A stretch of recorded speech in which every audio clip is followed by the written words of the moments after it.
Mummy जी, चाय ले लीजिए।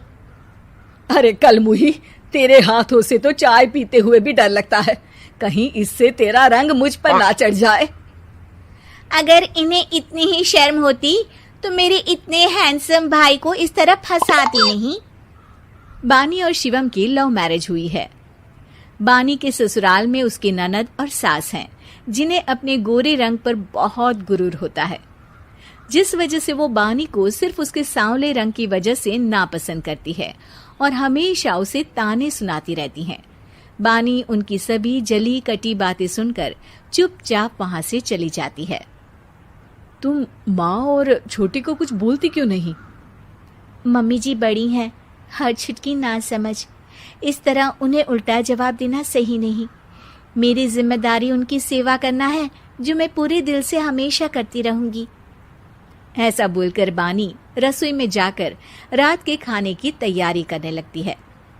रात को खाना खाते हुए बानी की सास उसे कहती है, कल मैंने अपनी फ्रेंड्स के साथ किटी पार्टी रखी है, समय से सारा खाना बना देना और अपना मनहूस चेहरा लेकर ज्यादा उनके सामने मत आना, समझी? माँ, बानी आप दोनों की कितनी परवाह करती है, फिर भी आप उससे इतना बुरा व्यवहार क्यों करती हैं? अरे एक तो लव मैरिज करके इस कलमुही को हमारे सर पर लाकर बिठा दिया और अब हम इसे कुछ बोल भी नहीं सकते क्या?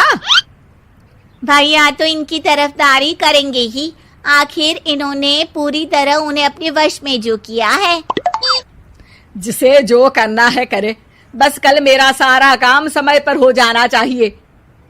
इस पर सब खाना खाकर सोने चले जाते हैं और अगले दिन बानी जल्दी उठकर सास की किटी पार्टी के लिए तैयारियां शुरू कर देती है, जिस पर पार्टी शुरू होने के बाद सास की सहेलियां कहती हैं, अरे वाह री, तेरी बहू ने तो बड़े स्वादिष्ट समोसे बनाए हैं।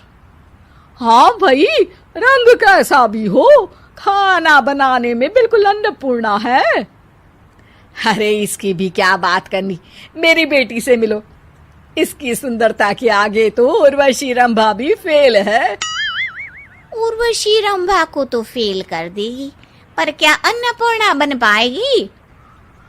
अरे इसे काम करने की क्या जरूरत, उसके लिए बानी है तो, और मैं तो इसकी शादी भी किसी नौकर चाकर वाले घर में ही करूंगी। बानी वापस रसोई में चली जाती है और किटी पार्टी चलती रहती है। उसी रात को बानी की सास गुस्से में चिल्लाते हुए अपने कमरे से बाहर निकल कर आती है। हाय रे, चोरी हो गई, मेरे पैसे, पक्का पक्का इस कलमुही की वजह से हुआ है ये सब। अरे क्या हुआ माँ, कौन सा आसमान टूट गया?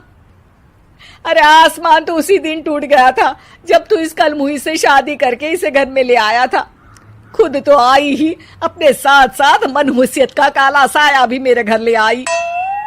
अरे हुआ क्या माँ?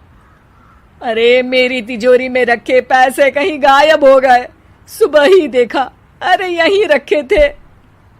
क्या आप मुझ पर चोरी का इल्जाम लगा रही हैं? अरे काली बिल्ली पर भी क्या कोई मनहूसियत का इल्जाम लगाता है? ऐसा बोलकर बानी की सास वहां से चली जाती है, जिसके बाद शिवम और बानी बात करने लगते हैं। देखो, मम्मी की बात का बुरा मत मानना, वो बस परेशान है ना, इसलिए कुछ भी बोल गई। वो परेशान नहीं, मुझसे नफरत की वजह से ऐसा बोलकर गई हैं। उन्हें मैं हमेशा एक आंख नहीं सुहाती। देखो बानी, अगर तुम चाहो तो हम दूसरा घर लेकर वहां शिफ्ट कर सकते हैं।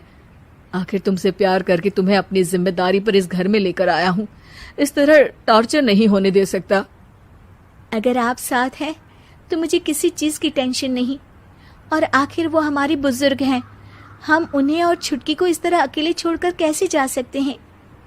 इसके बाद बानी भी अपने कमरे में चली जाती है और अब हर रोज उसकी सास की तिजोरी से पैसे गायब होने लगते हैं। इसी तरह कुछ समय बीत जाता है और वो हर बार हर चीज का इल्जाम बानी पर लगाती है, पर बानी कभी कुछ भी नहीं बोलती। कलमुही नास पीटी, बहू को घर की लक्ष्मी बोलते हैं, ये तो पनौती बनकर आई है, पनौती। एक रात बानी की सास को आधी रात में प्यास लगती है, तो वो पानी पीने रसोई की तरफ जाती है। तभी उसे अपनी बेटी के कमरे में कुछ आवाज सुनाई देती है। हाँ हाँ, मैंने मम्मी की तिजोरी से हर रोज थोड़े थोड़े पैसे निकाल कर हम दोनों के लायक खूब पैसे इकट्ठे कर लिए हैं। और मम्मी आज तक उस सब के लिए भाभी को ही जिम्मेदार समझती है। तुम बस जल्दी से आकर मुझे यहाँ से ले जाओ और हम कहीं दूर जाकर शादी कर लेंगे। मम्मी को कुछ पता नहीं चलेगा, सब मुसीबत खत्म। अपनी बेटी की ये सारी बातें सुनकर बानी की सास भौंचक्की रह जाती है और अपने कमरे में वापस चली जाती है। जब अगली सुबह बानी सास के कमरे में आती है, मम्मी जी, क्या बात है, आज आप कमरे से बाहर ही नहीं आई? आपकी तबीयत तो ठीक है ना? क्या छुटकी कमरे से बाहर आई या तुम उसके कमरे में गई? नहीं नहीं, क्यों, जाना है क्या? मैं अभी चली जाती हूँ। नहीं, कोई कहीं नहीं जाएगा। इस पर वो बानी को साथ लेकर कमरे से बाहर आती है, जहाँ शिवम भी होता है। वहां उसकी सास बोलती है, छुटकी मेरी तिजोरी के सारे पैसे लेकर अपनी माँ के बारे में कोई ख्याल करे बिना किसी लड़के के साथ घर छोड़कर चली गई।